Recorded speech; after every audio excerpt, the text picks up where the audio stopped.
Alright, hello everyone. Welcome to another video on this channel. So this is just going to be a quick preview into a project that I'm currently working on.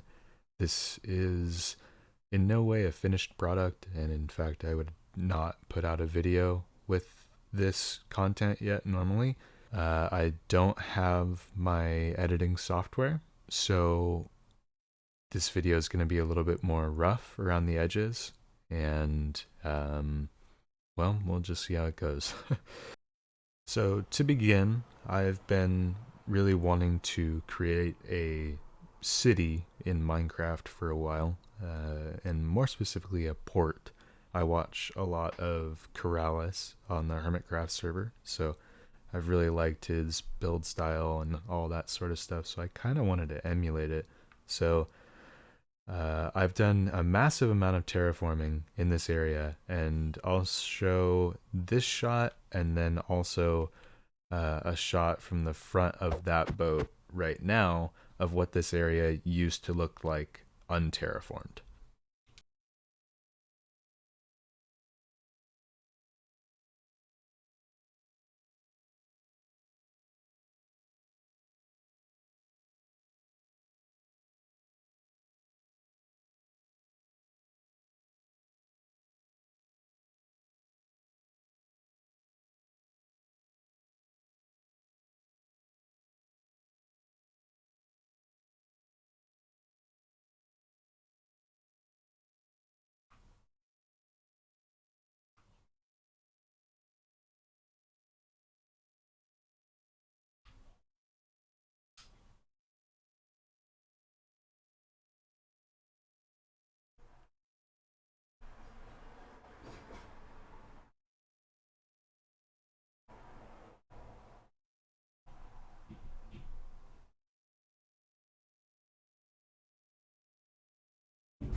So this is the updated area, and I want to note I'm currently in a creative copy of the world so I can fly around and show some stuff, but this is actually all done in survival. So this is just a creative copy of the survival world.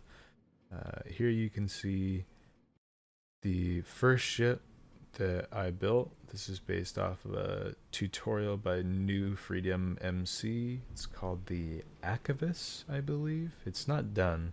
I still need to put the shipping container areas and then some stuff up here. I'm still waiting because I basically need to get a wither skeleton farm in order to get some detail blocks for this bit, and then I'm waiting to cover this bit here because I actually have a wool farm down here that's been providing me the wool for this whole area. So this farm has actually produced most of the wool to create this whole thing, the road that you see here, and then that entire ship over there. So been a lot of wool created by this. And then if I come over here, you can see I've got a little storage system built up. So like in here, you can see just like a lot of gray wool. Same with like red and all the different colors. I have a bunch of wool in here now for when I need it. So this isn't finished though. I need basically what I want to do is I want to have 4 farms in there, and then this wool farm in here, and then I'm gonna be able to AFK in this chunk right here. I'll build up one of those like gantry crane unloader things right there, and that'll be my AFK spot. Well, the problem is the tail end of this farm isn't going to be in the simulation distance, so I'm going to need to move these 8 sheep, or what is it, 12 sheep? Yeah, 12 sheep along this side, and then I'm gonna have to mine out a big area underneath this and create an actual storage system that like auto sorts and everything. This is all a very temporary setup. So there's that. these are some trucks that I've been messing around with building. This is not what's actually going to be here. I'm going to build some other trucks that I may show at the end of this video. Uh, they are going to be the actual ones loading and unloading the cans from the ships, and then these actual chassis, or like these trucks, as well as the more American like long nose trucks, will be in the eventual yard that's here, and they'll have their own separate system. So the thought at this point is basically I'm going to have to terraform this entire area to turn it into a port, and not have to. I'm excited to. So yeah, this whole area eventually is going to be basically a bunch of cargo containers. So like these things, these 3x3x13 dimension boxes, they're just going to fill this area, and I'll have straddle carriers, and I'm learning a whole bunch about port operations right now. So just kind of developing the plan for that out there.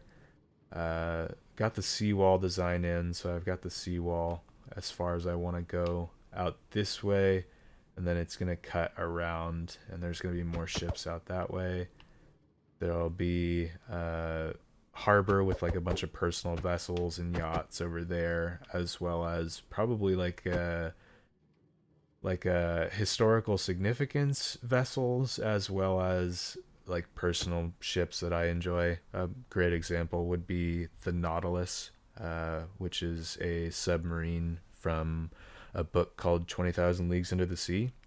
It's been a favorite book of mine for a long time, and I've always kind of wanted to build the actual submarine to see what it would be like. So that's kind of the plan for this area, and it may even expand further back there. Not really sure on spacing yet. So then that brings us to this very large ship over here. This is a design by Lord Dacker, and it's called the Apollo. So obviously it's still in its very beginning infancy with being completed, but this is the basics of the hull.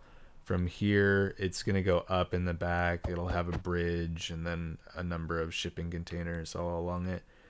So basically, this is going to be the shipping terminal, and I'll probably have like a really, really large, like maybe the Maersk line out here or something like that. And then I'll have like a fuel terminal and some other stuff elsewhere. So yeah, that's this beginning. And then as you can see, I've got kind of the beginnings of an engine room unintentionally. So just to be clear, this is the water line, so it goes down 8 blocks underneath the water. So there's a really large area to work with in here. So what I decided to do is build a number of farms. So this is a 0-tick cactus farm. This is a 0-tick kelp farm. Then there's going to be a pumpkin and a melon farm that go in here as well.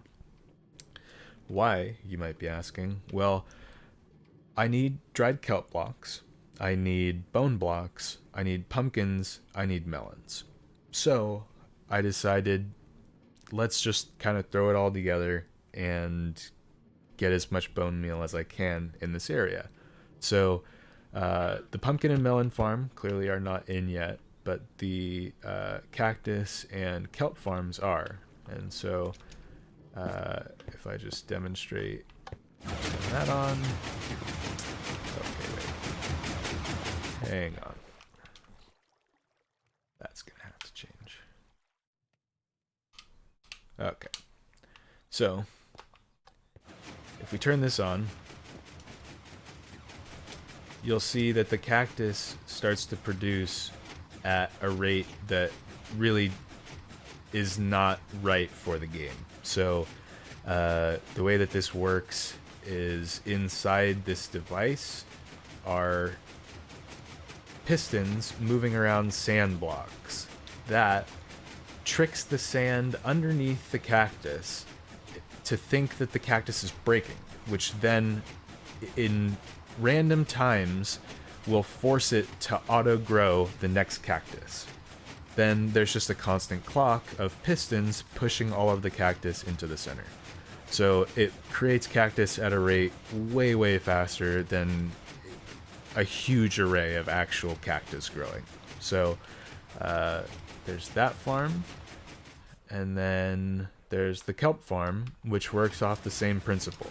So if you come up here, you see astronomical amounts of kelp being produced. So I think these both are farms designed by Navy Nexus, and I think in